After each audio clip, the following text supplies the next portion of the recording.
Good morning. My name is Lorrie. Welcome to my channel. We are quilters. Now, today is May 2nd. While you are watching, I am actually at quilt camp. You can see that I am back in West Virginia. Yes, it was a long travel day yesterday. Whew. If you've ever ridden in a car for roughly 12 hours, you know what I'm talking about. Whew. I feel so much better and more rested today. At any rate, let's get started with Blabfest. Grab your cup of coffee or tea or a cool beverage and let's get started.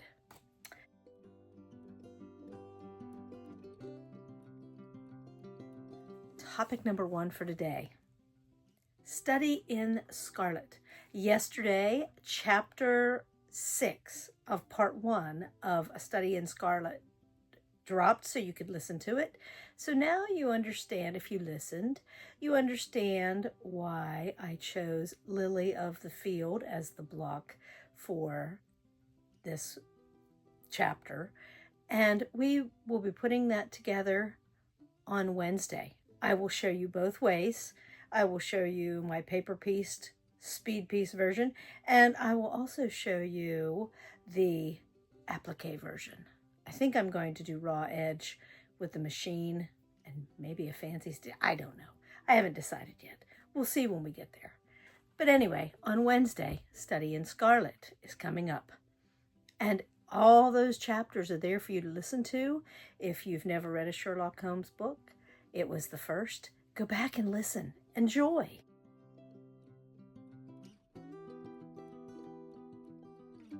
Topic number 2. Crochet items. Now, I wish in my artistic little heart that I could create things like this. As I was packing and unpacking the stuff in Michigan, I found these. I had put them around my gumball machine to protect the glass bubble at the top. And they really should live there, the 1955 cabin. I love how this one, the rose, sits on top, and you can actually stick your fingers behind the rose. And this other one, it is 3-dimensional. They used a lot of thread to make those parts stick up. And the back has an interesting pattern too, when you flip it over. And they even put a hanging circle that's crocheted and very dense and very nice. I wish I could create things like this. In some ways, I'm glad when I find them at yard sales, but it also makes me sad that someone in their family that had them didn't cherish them and doesn't use them. But that's okay. I win. Ha ha.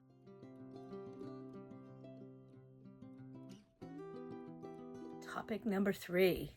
Thrift store finds of the week. Look at this pattern that I found. 50 cents. Now let's look at the receipt that was left inside it. Someone paid this for it. Did I get a bargain or what? And it's copyright 2019. So it's not even a pattern that is very old, but it is oh so cute. Gives me lots of ideas.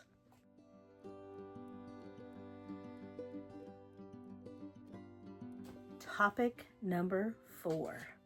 Bead organization. Now, I showed you a little bit of this while we were here in West Virginia.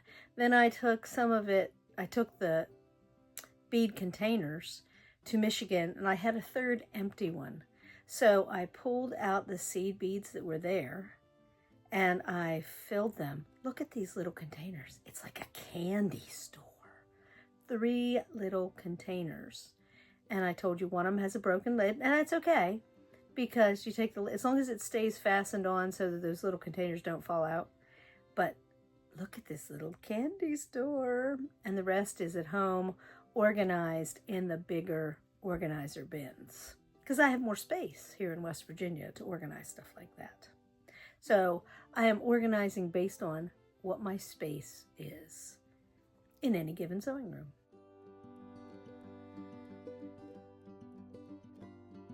Topic number 5, treasures lost and found. So I was cleaning up the bookcase that looked like somebody had stuffed it full of everything possible. And you couldn't find a book. There were empty egg cartons. There were scrap fabrics to make fire starters. You name it, it was stuffed in that bookcase in Michigan. So I started cleaning it out, and I found this. I'm going to call it treasure. I have this thing for feathered stars, as you know. It's one of my favorite blocks, but because it is challenging, I don't make very many of them or make them very often. But I found this paper piece one. I don't even know where it came from, but I found this paper pieced version of a feathered star, folded up. It's not really marked on the outside, and stuffed in the bookcase.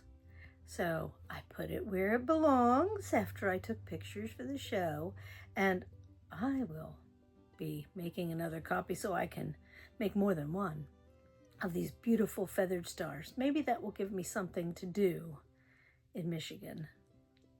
So, treasures lost, treasures found. I love it when I find something that I've hidden from myself.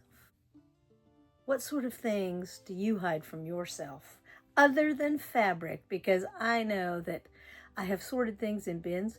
When I got to Michigan, I discovered I had more than enough fabric already there. I didn't realize I had a whole big bin. Matter of fact, the one bin was so heavy I couldn't even pick it up. Shameful. Oh, wait, no, it's not. It's resourceful. So that is all sorted and ready to go now. And anyway, treasures found. Fabric I didn't know I had or didn't remember.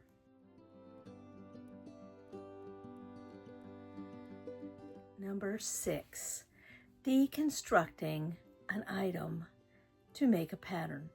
So this weekend, one of the things that I'm going to do while I am at quilt camp, at the 4-H camp here in West Virginia, I am going to deconstruct this little bag. That doesn't mean rip it apart.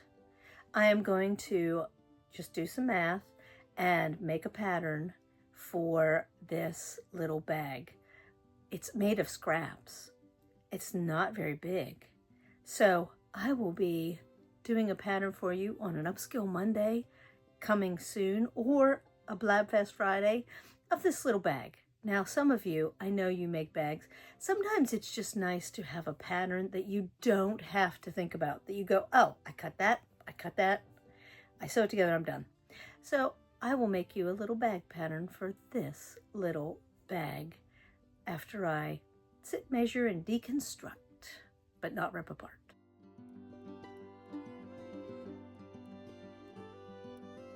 Topic number 7. Let's take a look at the bin A5 behind the door. Oh, you hear Honey coming in to see me. She is quite a puppy. She did a really good job riding all that way in her kennel.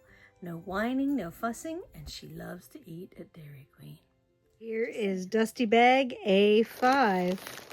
Let's see what's in here. It says on there seashell blocks. I don't know. I see pieces of tan. There's a good sized chunk of this in here, a yard or more. And then there are little strips, all kinds and colors of strips. And they're like turned every which way. Ooh. And there's different widths, all kinds of different strips. Okay. Let me set this out of the way. Let's see what's in this last bag. I used to use these bags for science. This was Brittany's bag. Look at that. It is a little seashell. And there's the paper piece pattern. I wonder if I have those. And there's the little squares. Inch for here. A whole pile of them. And the 1 3/4 for up there, a whole pile of them. Huh. I wonder if I have these cut somewhere. And they finish, it says 4 by 1.5. So that must be what, these are a little bit bigger than 4 by 1.5. Very interesting.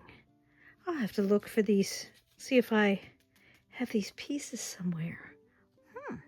So that is what is in A5. Maybe I'll take that to Michigan and work on that. I had forgotten all about that. Oh, cute.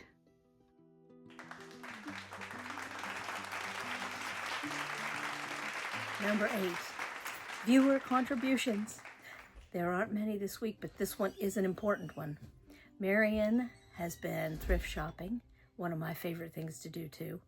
And I went thrift shopping and I didn't take pictures of it. I just sorted the stuff into the bins in Michigan and didn't even take a picture. But it was all, the stuff in the bag I bought was all connecting thread fabric. So it was very cute, and it was from a collection. It'll appear eventually. But Marion sent me pictures. She had a big Ziploc bag, and she said she loves it when they stuff it full and fold it up. I think it's kind of like a jelly donut. You never know what's going to be in the center of that bag. And it's especially wonderful when it's pieces that are kind of fat quarter-ish, or the bag I bought had regular quarter yards with the fabric. But let's take a look at the fabric that Marion got. What a great treasure. What a great little find, and lots of fun to go through and play with. Here it is.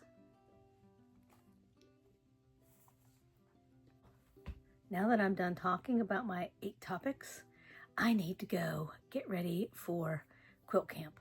I have this long list of stuff to put in the car, and I've pared this down. I used to put so much stuff in the car that I would go anytime they would have a project and I wasn't sure what fabric I needed to bring, I would go shopping in the car, and I would go out and I would pull stuff out of the bins and everywhere in the car, and then go back in, do the little class. And sometimes I would make or cut a second version. But it was a lot of dragging things in and out of the car. So I no longer do that to myself. I limit it to things that I think I can get most of the way done at quilt camp.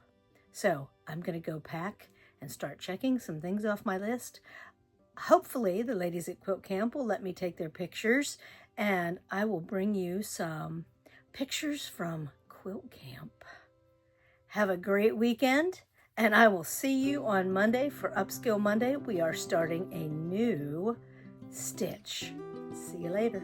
Remember, like and subscribe. Help my channel grow.